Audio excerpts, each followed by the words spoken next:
And here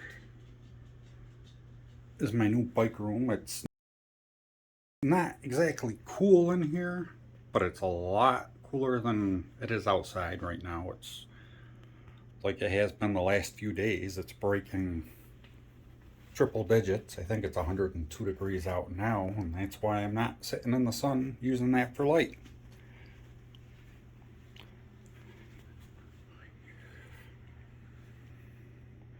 Anyways, like I said, it's not done yet, but it's getting there.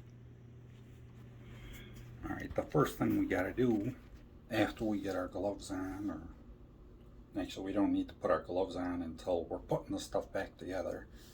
But gotta take out this bolt and this bolt under here. And there are little spacers. You can see them over here and over here. You gotta make sure that you take them off and you put them back on in the same order. That's what's adjusting your brakes to where the calipers ride in the right place on the rotor. And I'm touching this with my fingers, but that's, you're not supposed to, because you'll transfer oil from your fingers to the rotor. But I'm going to be cleaning the rotor before I put everything back together, so that is fine. Alright, and this is pretty straightforward. Doesn't matter which one you take off first, but you should really loosen both of them up. It helps you get your fingers in there and catch the spacers so they don't fall on the floor and then you don't know where they went.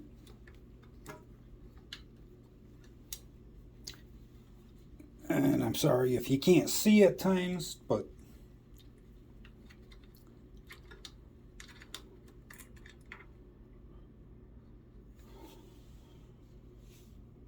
see, I got two on each side. I just put it right back on so I know where they go. I just remember there's two on each side, and that this one is going to be the same. And this one will come off a little easier because, or, well, should, except for my brake caliper is stuck on the rotor, which is why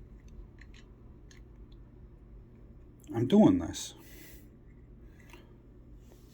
You just keep them in the same order. And it doesn't matter, top and bottom are the same. Yeesh.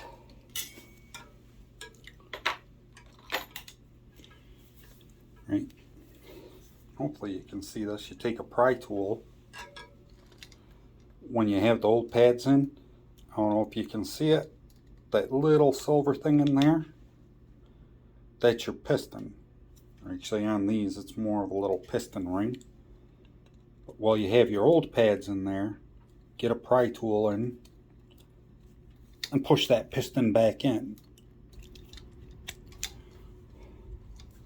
Alright, the next thing you do, which actually would have been easier to do while it was still on the bike, you got to take this cotter pin out. I'm trying to make sure that the camera is still pointing in the right direction. Alright, you just slide the cotter pin out. You're not going to reuse it. You slide your brakes out. And actually, my brake pads still look good, except for where I pried on them. Hang on. And while I got these out, brake pads, normally you measure them and they're good. That's really messed up. Anything over 3 millimeters. And you measure your rotors, and it's half of that. So it's 1.5.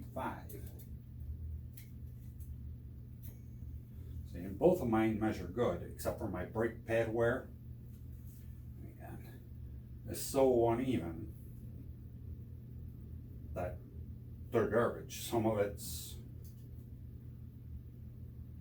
really thin and some of it's really thick. I can't even really get a measurement on it because it's so bad. All right, now is when you got to get your gloves on so you don't get the oils and grease from your hand all over the brake parts before you put them together. I have my brake pads here.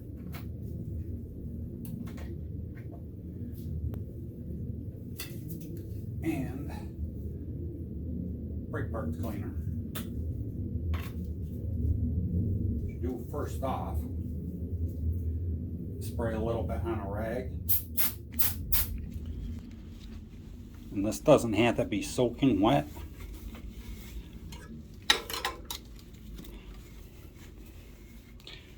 You just want to get any of the debris or oils or whatever that might be on here off of here. So once you put your new brakes in, everything's all nice and clean and works like it should. Alright, and you take your new brake pads, which these, I don't know if they're the same brand that were already in here, but they're the same type of brake pads, the same compound and everything. Just so if anybody bought this bike, they know what to expect from them. You make sure that the little spring in there, it's in place on each side of the brake pads. I hope you can see it. Make sure it's not on top of any of the, either one of the brake shoes or pads. And you just slide it up in there.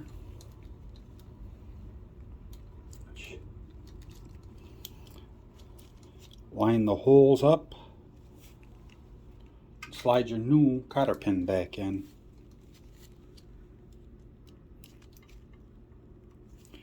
Whoa, the new cotter pin is really long. I'll probably cut that a little later. Alright, and your brakes are in there. Alright, and when you're ready, kind of get that slid on there a little bit so you don't have to line it up while you're trying to keep all the other stuff straight. And make sure your gloves are on nice and tight or you won't be able to hang on to the little nuts and washers, or bolts and washers. The easiest way is to lace this through, put it on the other side,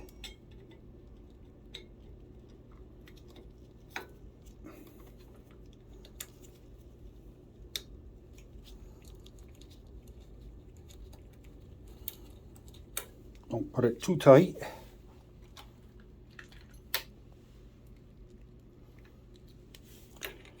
Do the same thing with the bottom.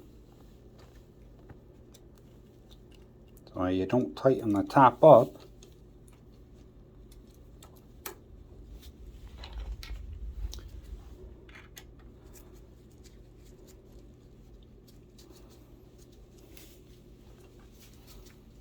And then you can snug them down a little bit.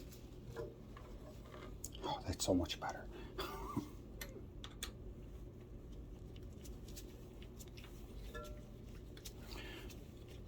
Well, maybe snug is the wrong word. Just get them to where there's not a ton of play.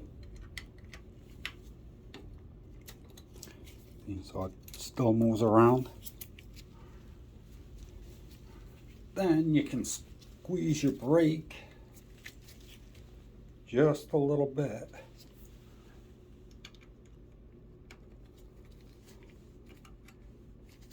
And this helps it line up by itself a little bit,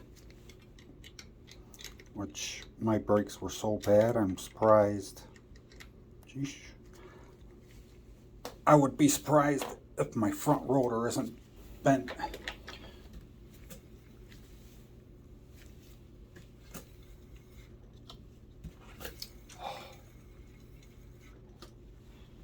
Yeah, they're not aligned perfect, but a whole lot better than they were.